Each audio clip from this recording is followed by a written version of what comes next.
Arakan civilization and the myth of Rakhine origin. For centuries, the ancient land of Arakan, known today as Rakhine State, has stood at the crossroads of South and Southeast Asia.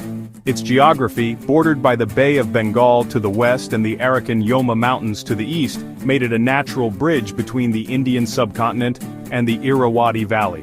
Through this unique position, Arakan became a melting pot of Indo-Aryan civilization, Buddhist philosophy, and maritime exchange. Yet in modern narratives, especially since the colonial and post-colonial periods, a powerful myth has taken root. The idea that the Rakhine people are the original and sole inheritors of Arakan civilization. This myth, however, collapses under the weight of archaeological, linguistic, and cultural evidence. The archaeological record, Vaisali and Danyawadi.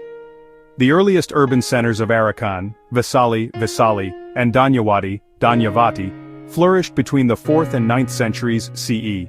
Excavations and inscriptions found in these sites point not to Tibeto-Burman or Proto-Rakhine origins, but to Indo-Aryan linguistic and cultural patterns. The inscriptions are written in Brahmi-derived scripts, using Prakrit and Sanskrit forms closely related to those of eastern India, particularly Bengal and Magadha. Scholars such as G.H. Luce, E.H. Johnston, and Suniti Kumar Chatterjee have shown that the language of these inscriptions belongs to the Old Magadhi Prakrit family, which later evolved into Bengali, Assamese, and Rohingya Chittagonian Indo-Aryan dialects. No evidence from Vaisali or Danyawadi connects their inscriptions, script style, or grammar to the modern Rakhine language, which is a branch of Burmese, Tibeto-Burman. Therefore, the earliest civilization of Arakan was Indo-Aryan Buddhist, not Tibeto-Burman. The linguistic divide. The language used in Arakan prior to the 11th century bears unmistakable Indo-Aryan features, vocabulary, phonetics, and syntax, all parallel to Magadhi-derived dialects of Bengal. Even the names Danyavati, Vaisali, Anandakandra, and Kandrasurya are Sanskritized, suggesting a cultural continuum with ancient India. The modern Rakhine language, on the other hand, is linguistically a Burmese dialect, sharing over 90% of its lexicon and syntax with Standard Burmese. Historical linguists agree that this language entered the Arakan region only after the migration of Tibeto-Burman peoples from Upper Burma in the late 1st millennium CE, long after the decline of Vaisali. Thus, to claim that the Rakhine people are the direct descendants of the Vaisali or Danyawadi civilizations is linguistically untenable. The Mongoloid Indo-Aryan synthesis. Arakan's population became ethnically mixed only after the 10th century CE, when Tibeto-Burman groups migrated westward across the Arakan Yoma and intermarried with Indo-Aryan Buddhist communities already settled in the coastal plains.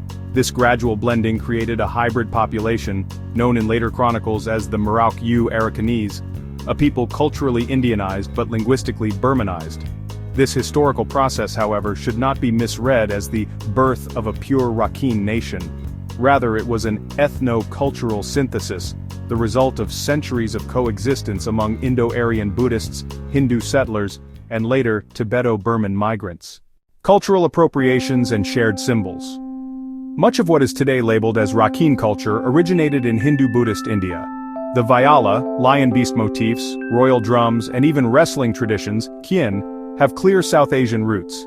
These elements spread across Buddhist Southeast Asia from pagan to Arakan and even down to Sri Lanka, as part of a shared Indo-Aryan artistic lexicon. The Rakhine kings of the Marauk-Yu dynasty, 1430–1784, consciously adopted and localized these Indian and Muslim artistic forms. Their coins bore Persian, Arabic, and Bengali inscriptions, while their temple architecture mirrored Bengal's Pala style. Far from being purely Rakhine, this culture was syncretic and maritime, deeply connected to Bengal, Tripura, and the Indian Ocean world. The colonial fabrication of Rakhine originality.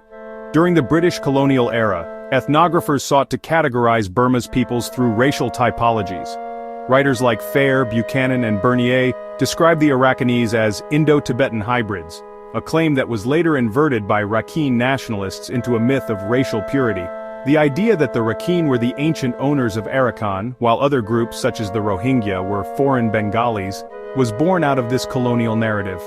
In truth, both Rakhine and Rohingya peoples share deep cultural and historical roots in the same Indo-Aryan Arakanese civilization.